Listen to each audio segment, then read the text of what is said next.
Assalamualaikum, apa khabar semua? Tertarik saya nak baca dan rungkaikan pendapat saya tentang belanjawan Selangor 2021. Dia kata kat sini, Melaka realiti baru memperkasa ekonomi bermaruah berpaksi kecekalan rakyat. Tapi lepas saya dah baca, saya dah nilai, sepatutnya dia tukar. Sepatutnya bajet belanjawan Selangor 2021 ni patut diberikan tajuk yang berbeza, iaitu memperkosa ekonomi tak bermaruah berpaksikan kecelakaan rakyat. Kenapa saya kata begitu? Kalau kita kaji, saya dah kaji dah satu malam saya baca ni tentang belanjawan yang telah dibentangkan oleh Kerajaan Negeri Selangor. Dalam bajet 2021 ni, kita dalam keadaan sedang menghadapi pandemik COVID-19 seluruh negara. Terutama dalam negeri Selangor merupakan negeri kedua tertinggi COVID dalam negara kita.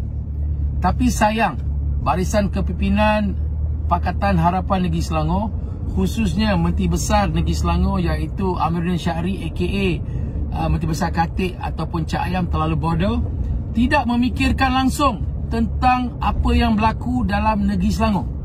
Saya nak cakap atas kapasiti pemimpin dalam negeri Selangor, pemimpin dalam kawasan bandar ataupun urban dalam Parlimen Subang. Apabila saya melihat belanjawan Selangor 2021 ni, tidak ada satu pun mereka memikirkan tentang kebajikan dan kesejahteraan rakyat, terutama dalam kita menghadapi pandemik COVID-19. Dia menceritakan belanja mengurus dan sebagainya, tetapi bajet ini adalah bajet cut and paste. Kalau saya baca dan saya nilai, bajet ini sama macam bajet tahun lepas. Dan kalau saya nak merungkaikan ni, dia cuma nak buat cantik je bajet ni. Banyak yang bajet ini orang cakap dia bertindih antara satu sama lain, semata-mata nak tunjuk cantik pada rakyat. Tetapi boleh dikatakan bajet hari ini yang telah dibentangkan oleh Kerajaan Negeri Selangor, saya melihat satu bajet yang tidak mesra rakyat, tetapi hanya sebuah bajet untuk mengaburi mata rakyat. Kepada Menteri Besar Selangor, mana pemikir-pemikir kau ni semua? Dia cerita tentang sini. Yang saya cari ni, saya nak fokus utama tentang isu yang penting dalam negeri Selangor bagi saya, terutama dalam landscape politik hari ini, adalah isu masalah rakyat yang tidak diselesaikan sepanjang 12 tahun, iaitu masalah air. Bila saya lihat dalam bajet ini, dia akan membelanjakan untuk projek bekalan air 579 juta. Tahun lepas pun mereka ada belanja satu belanja yang besar. 2 tahun lepas pun ada satu belanja yang besar. Saya rasa 12 tahun perbelanjaan ini punya besar. Tetapi dalam masa 12 tahun masih lagi menceritakan tentang kertas kerja untuk menyelesaikan pembangunan projek bekalan air. Kenapa bazir banyak sangat ni? Friends of River, dulu 500,000 dibelanjakan, sekarang ni dibelanjakan 1 juta. Tetapi soalan saya, apa dah jadi dengan Friends of River tahun lepas? Dibelanjakan 500,000 wang rakyat. Apa jadi? Apa dia punya end result? Ni tambah lagi 500,000, cukup 1 juta. Skuad pantas luas River Petrol ni, ini bukan lagi pembaziran duit rakyat, iaitu pencemaran menyelesaikan isu pencemaran air. 200 juta. Pencemaran air ni diwujudkan kita satu Malaysia tahu, terutama dari negeri Selangor, sebab kilang-kilang haram. Takkan nak sampai 200 juta dikeluarkan untuk menyelesaikan isu pencemaran air? Takkan tak ada kajian yang sepanjang 12 tahun isu pencemaran ni disebabkan oleh kilang-kilang haram? Tutup je lah kilang haram ni. Kenapa nak belanja sampai 200 juta? Pengurusan sisa pepejal kawasan desa 1 juta. Ini tak apa, saya tak ada masalah. Sistem air Darul Ehsan Sadik 40 juta. Bayangkan, kos untuk air saja dibelanjakan dekat 1 bilion sepanjang 12 tahun. Apa benda Kerajaan Negeri Selangor dah buat? 1 bilion untuk tahun hadapan 2021. Habis belanja tahun lepas, belanja 2 tahun lepas, sepanjang 12 tahun nak selesai isu air ni. 3 menteri besar telah bertukar hari ini kepada saudara Amiruddin Syahri. Ini dekat 1 bilion ni nak selesaikan isu air negeri Selangor. Yang sebelum ini dah keluarkan berbilion-bilion ni, apa dah jadi ni? Tak selesai juga. Itu semua wang rakyat Mungkin sebelum ni saya diam, tetapi hari ni saya nak bersuara sebab rata-rata rakyat negeri Selangor dah tidak boleh tahan dan tak boleh sabar dah tentang masalah air negeri Selangor. Pembaziran. Ini kata kertas kerja je dekat 500 lebih juta ni. Apa benda ni? Dan bila saya lihat, dia kata strategi pertama, strategi kedua. Dia contoh mencipta nilai dan pembangunan modal insan. Program pembangunan sukan 27.9 juta. Kalau tengok yang strategi pertama tu, peningkatan e-sport sampai 3 juta. Kenapa tak letakkan sekali bawah program pembangunan sukan? Lepas tu dia tulis pembangunan jersey muda dan sukan 34.9 juta. Lepas tu ada tambah lagi bakat Selangor muda 1 juta. Ini menunjukkan mereka ni dia buat pecahan tapi sebenarnya dirungkaikan dalam satu kerja je. Kenapa nak menggaburi rakyat ni? Lepas tu dia kata apa? Penggerak belia tempatan 2.83 juta. Bola sepak 20 juta. 20 juta ni bola sepak. 12 tahun, 13 tahun. Sekarang saya nak tanya kepada Kerajaan Negeri Selangor, terutama MBI. Saya nak tanya apa dah jadi dengan stadium bola sepak Negeri Selangor, Stadium Shah Alam tu. Hari ni Stadium Shah Alam ni tidak dijaga. Dulu merupakan salah satu stadium yang amat kita bangga di seluruh Malaysia ni. Siapa tak ingat Stadium Shah Alam? Hari ni Stadium Shah Alam, bumbung pun tak ada, apa pun tak ada, air pun saya dikabarkan tak ada. Malah yang paling menyedihkan, mereka naikkan sewa kepada orang penyewa dalam kawasan stadium tersebut tanpa memikirkan perkara asas. Air tak ada, bumbung rosak, jalan rosak, program tak ada, tapi sewa naik. Apalah Menteri Besar Selangor ni. Yang saya nak cakap tahniah lah, tahniah pada Menteri Besar Selangor. Kita tahu Menteri Besar Selangor kita dalam keadaan kita menghadapi pandemik COVID-19, dalam keadaan negeri Selangor ni dengan masalah COVID, beliau cukup berfokus menghiburkan rakyat negeri Selangor dengan mengeluarkan muzik video rap beliau, menyanyi dengan artis, bergembira dengan artis, sampai berjaya mengeluarkan dasar ataupun bajet pengurangan duty hiburan dikurangkan 15%. Sebab dia kan suka menyanyi dan rap, jadi dia kurangkanlah cukai hiburan ni. Jadi otak dia pun kira bagus juga. Benda dia suka menyanyi ni, hiburan, dia kurangkan.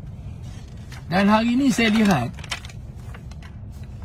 bajet ini tidak ada berpandukan kesejahteraan rakyat saja. Banyak ada lebih pembaziran.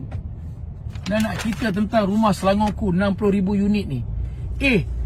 Rata-rata rakyat negeri Selangor tahu projek Selangorku ni gagal, tak siap-siap. Banyak kontraktor-kontraktor rumah Selangorku ni dah nak gulung tikar disebabkan tidak selesai masalah ni. Aduh, saya nak bagi tahu kalau inilah contoh bajet belanjawan Selangor 2021, saya merasakan Pakatan Harapan Negeri Selangor gagal memikirkan kesejahteraan rakyat. Tahulah korang minat sangat dengan Barisan Nasional, sampaikan bajet bajet belanjawan 2020 pun nak guna warna biru. Jadi saya nak bagi tahu rakyat, jangan keliru. Bajet ataupun belanjawan 2020 oleh Negeri Selangor ni bukan dibuat oleh kerajaan, Barisan Nasional ataupun Muafakat Nasional.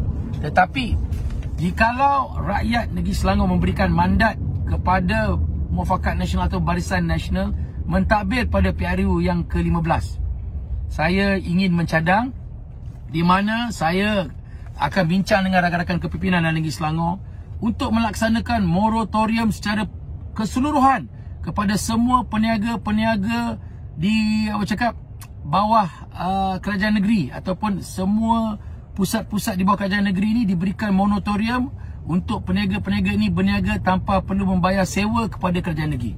Saya juga ingin mencadangkan semua cukai-cukai kerajaan kepada rakyat di luar sana, cukai pintu, cukai perniagaan dan pelbagai cukai. Kerajaan Negeri Selangor diberikan moratorium dalam keadaan kita menghadapi pandemik COVID-19. Kutipan sewa bagi PPRT di seluruh Negeri Selangor, bagi saya jikalau diberikan mandat, diberikan moratorium secara keseluruhan untuk mengurangkan bebanan rakyat. Dan saya nak bagi tahu, inilah cara dia buat bajet yang mudah untuk rakyat Negeri Selangor faham. Kena fikir tentang rakyat Negeri Selangor ni. Dalam keadaan kita tengah tertekan dengan masalah ekonomi dan sebagainya, fikirkan moratorium untuk seluruh rakyat Negeri Selangor, terutama daripada segi yang berniaga, peniaga kecil, peniaga menengah, rumah-rumah rumah-rumah sewa PPR yang berpendapatan B40 ke bawah ni diberikan moratorium sewa, diberikan penangguhan sehingga selesai masalah. Orang cakap pandemik COVID-19. Kena ingat sekarang ni kita tengah susah, rakyat tengah susah. Fikirlah, rakyat negeri Selangor dalam keadaan negeri kedua tertinggi masalah COVID, kau tak fikir pun tentang begini. Tapi kalau rakyat negeri Selangor berikan mandat kepada Barisan Nasional dan Muafakat Nasional Mentadbir, apa yang saya kata tadi, semua cukai-cukai kerajaan tempatan, cukai perniagaan, cukai pintu, cukai perniagaan, semualah cukai-cukai bawah PBT ni kita berikan moratorium, dan juga PPR pun kita beri moratorium. Ini janji daripada Barisan Nasional dan Muafakat Negeri Selangor agar kesejahteraan rakyat diutamakan. Fikirlah. Aduh, kalau saya, orang akan tanya mana dapat bajet? Saya nak bagi tahu, simpanan dalam kerajaan negeri Selangor ada 2 bilion yang ditinggalkan daripada zaman BN sampai sekarang ni. 2 bilion yang tidak diguna pakai. Dalam keadaan hari ini, dalam negeri kita sedang menghadapi pandemik COVID-19 ni, guna pakailah duit tu untuk kesejahteraan rakyat, bantu rakyat. Dan kepada peniaga-peniaga kecil yang tidak berlesen, peniaga-peniaga yang tepi-tepi jalan ni, macam kata burger, jual air, jual keropok dan sebagainya ni, janganlah ambil tindakan dalam keadaan mereka mencari rezeki. Beri peluang kepada mereka untuk menjaga tanpa perlu ada saman dan sebagainya. Janganlah nak rampas stol mereka, tetapi berikan mereka peluang dan juga permit perniagaan dalam keadaan hari ini. Bagi permit tapi ada moratorium bagi mereka meniaga untuk mencari pendapatan dalam negeri Selangor. Rakyat negeri Selangor hari ini tertekan. Jadi jangan duduk diamlah MB. Kalau saya ni diberi mandat jadi MB, semua yang saya katakan itu semua saya kotakan. Moratorium kepada seluruh rakyat negeri Selangor yang mempunyai perniagaan di bawah PBT, di bawah kerajaan negeri Selangor, diberikan moratorium tanpa kutipan cukai dan juga sewa. Dan juga saya terus bagi je bantuan rakyat negeri Selangor ni terus kepada semua rakyat negeri Selangor sebanyak RM300. Kita ada 2 bilion babe. Sekaranglah masa untuk belanja untuk rakyat. Jangan kau simpan untuk kepentingan kau dan kroni kau je. Dulu nak cerita tentang 5,000 CCTV nak pasang dalam bandar, sampai sekarang pun tak ada. Apa kata CCTV itu dipasang di seluruh panjang sungai-sungai dan kawasan-kawasan kilang-kilang haram ni untuk kita ambil tindakan kepada kilang-kilang haram ni. Ini cadangan penyelesaian tentang kilang-kilang haram. Kena fikir, jangan duduk diam-diam saja. Apapun bagi saya, belanjawan Selangor 2021 ni sebuah belanjawan yang gagal untuk menyelesaikan masalah rakyat negeri Selangor, terutama isu air dan juga pandemik COVID-19 ini. Jadi pada rakyat negeri Selangor, dah 3 penggal kita bagi peluang kepada Pakatan Harapan mentadbir negeri kita. Tengok cara mereka buat bajet ini, tidak memikirkan langsung kebajikan dan kesejahteraan rakyat negeri Selangor. Jadi apa yang saya rungkaikan tadi, saya dah bincang dengan Barisan Kepimpinan Negeri Selangor. Kalau kata kita diberikan mandat, apa salahnya kita berikan moratorium? Apa salahnya kita ringankan beban? Apa salahnya kita tak kutip sewa PPR? Benda ni telah dibincangkan dan kita setuju. Inilah yang sebenarnya rakyat negeri Selangor perlukan. Betulkan stadium apa sebagainya. Inilah menunjukkan kematangan sebuah parti politik di bawah Barisan Nasional dan Muafakat Nasional memikirkan kesejahteraan rakyat. Jadi kepada rakyat negeri Selangor, kita tolak belanjawan Selangor ni. Ini orang cakap, kalau dulu ada Macau scam, ini dia. Selangor scam 2020 oleh Menteri Besar Selangor. Melakar realiti baru konon. Memperkasa ekonomi bermaruah berpaksikan kecelakaan rakyat. Sebenarnya kita patut tukar. Memperkosa ekonomi tak bermaruah berpaksikan kecelakaan rakyat negeri Selangor dalam keadaan kita sedang menghadapi pandemik COVID-19. Jadi kepada seluruh rakyat negeri Selangor, fikir-fikirkan, anda semua matang, anda semua diberikan minda yang baik dalam keadaan kita sedang diuji.